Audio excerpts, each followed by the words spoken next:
Morning বন্ধুরা, সকাল হয়ে গেছে। এই যে আনিস আমার কাছে বসে আছে। অপু এসছে আজকে, আমার মামার ছেলে। ওর এখানে আঁকা শিখে, ড্রয়িং করে, তাই আমার বাড়ি এসছে। ও প্রত্যেক সপ্তাহ রোববারেই আসে। ও এসে আনিস আর ও খেলা করছে, আর আমি এক্ষুনি ঘুম থেকে উঠলাম। আমরাও ঘুম থেকে উঠলাম, আর অপু আসলো। আর আনিসকে এই যে জামা কাপড় পুড়িয়ে দিলাম। আর এই যে বসে আছে, এখনো ফ্রেশ হয়নি, ফ্রেশ হবো। কেবলই ঘুম থেকে উঠি, ফ্রেশ হয়ে আসছি আবার। ওই যে অপু এসছে, অপু আর আনিস মিলে ফুটবল খেলছে, তো দুজনে মিলে বল নিয়ে ঝগড়া লাগিয়ে দিয়েছে। তো অপু একটু বলটা নিয়ে বেশি কেরামতি করছে, আর আনিস ওদিকে রাগ করে শুয়ে পড়লো। আর এই যে এখন বিছানাটা তুলে নিচ্ছি আমি। আনিস বিছানার মধ্যে টুলের ওপর বসে গাড়ি খেলা করছিল, তো ওকে জানলায় বসিয়ে আমি এবার বিছানাটা গুছিয়ে নিচ্ছি। কালকে খুব ঠান্ডা ঠান্ডা লাগছিল বলে একটা কম্বল বের করছি, তো সেই কম্বলের ওপর আনিস সকালবেলা ঘুম থেকে উঠে আগে একটা কাজ করে ফেলেছে, বড় সস ঢেলে দিয়েছে সেই কম্বলের ওপরে। তো কম্বলটার ওয়ারটা কাচতে নিয়ে বের করে নিয়েছি, তো কম্বল টম্বল সব ভাঁজ করে যে এবার বিছানাটা ঝেড়ে নিচ্ছি। এই বিছানা যে কতবার আমাকে দাঁড়তে হয়, তবু এখন ঝেড়ে টেড়ে। ওই যে জানলায় আনিস খেলা করছে, আর আমি এই যে বিছানা ঝেড়ে টেড়ে নিয়ে এই যে বসলাম। এবার আনিসকে দুধ খাওয়াবো, আর আমি চা খাবো। চা এখনো হয়নি, হবে। আজকে চা হতে দেরি হয়ে গেছে। আর ওই যে আনিস, আনিস তুমি কি করছো?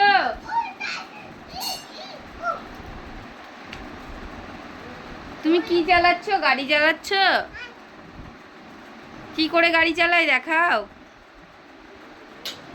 চা আর দুধ নিয়ে চলে এসেছি। এই যে আনিস এখন চা খাবে, তাই বলছে দুধ খাবে না। আর এই যে আমি চা খাওয়ার জন্য বসলাম। তোকে এই যে দুধটা খাইয়ে নিয়ে এবার আনিস আসো, বসো, দুধ খাবা। দুধ খাবা। দুধ না খাওয়ার জন্য কোথায় পালিয়ে যাচ্ছে দেখ। আনিস দুধ খেয়ে নাও, আসো আসো।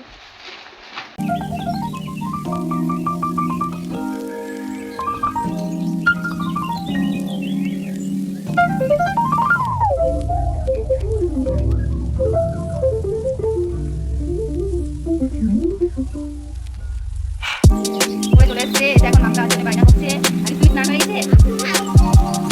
রেডি হয়ে নিয়েছে, জামা টামা পরে। এই যে দিদা এসেছিল, তাই একটু খেতে দেরি হয়ে গেছে। তো এটা লাঞ্চ আজকে। এই যে এখন বৃষ্টি পড়ছে, আর বৃষ্টির জন্য স্নান করতেও দেরি হয়ে গেছে। দিদা এসেছিল, দিয়ে কথা বলছিল, বৃষ্টি হচ্ছিল। এই যে স্নান করে চলে আসলাম, আর এত পরিমাণে বৃষ্টি হচ্ছে যে এতদিন পরে এই বৃষ্টি হলো। কাল রাতে হালকা হালকা বৃষ্টি হয়েছে, তো ঠান্ডা ওয়েদার হয়ে গেছিলো। এখন বৃষ্টি হচ্ছে, খুবই জোরে জোরে বৃষ্টি হচ্ছে। এই যে প্রচণ্ড জোরে জোরে বৃষ্টি হচ্ছে এখন। আর এই যে স্নান করতে আজকে অনেক দেরি হয়ে গেছে, মানে শুয়েই ছিলাম। আর দিদা এসেছিলো, দিদা আমার জন্য মাংস নিয়ে এসেছিলো, তারপরে ওল ডাটার তরকারি নিয়ে এসেছিলো, সব তরকারিটাকে নিয়ে এসেছিলো। দিয়ে খেতে বসেছিলাম। দিদা আসতো, খাইনি সকাল থেকে। দিদা বললো আমি যাবো তারপরে খাবি, তো বৃষ্টির জন্য আসতে পারিনি। পরে আবার এসেছিলো, দিয়ে খেলাম। খেয়ে টেয়ে নিয়ে দিদা এতক্ষণে গেল, গল্প টল্প করে নিয়ে এক্ষুনি স্নান করে উঠলাম। এই যে আনিস এখন এতক্ষণ শুয়েছিল, ঘুমিয়ে গেছিলো, দিয়ে ওকে রেখে বিছানা তুলতে গেছি, ঝাড়তে গেছি, আরও উঠে পড়েছে।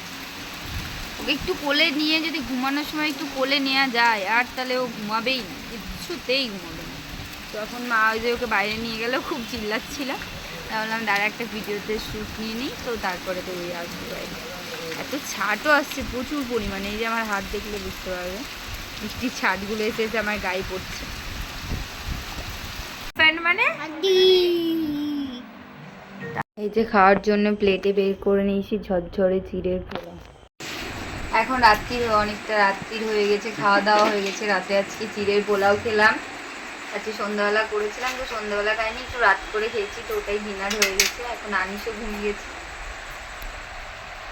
ঘুমিয়ে গেছে, তো এখন আজকের মতো ব্লগটা এখানেই শেষ করছি। আশা করছি সবাই ভালো থাকবে, সুস্থ থাকবে। কালকে একটা নতুন ব্লগের সাথে আবার সবার সাথে দেখা হচ্ছে। আর সবাই প্লিজ একটু সাবস্ক্রাইব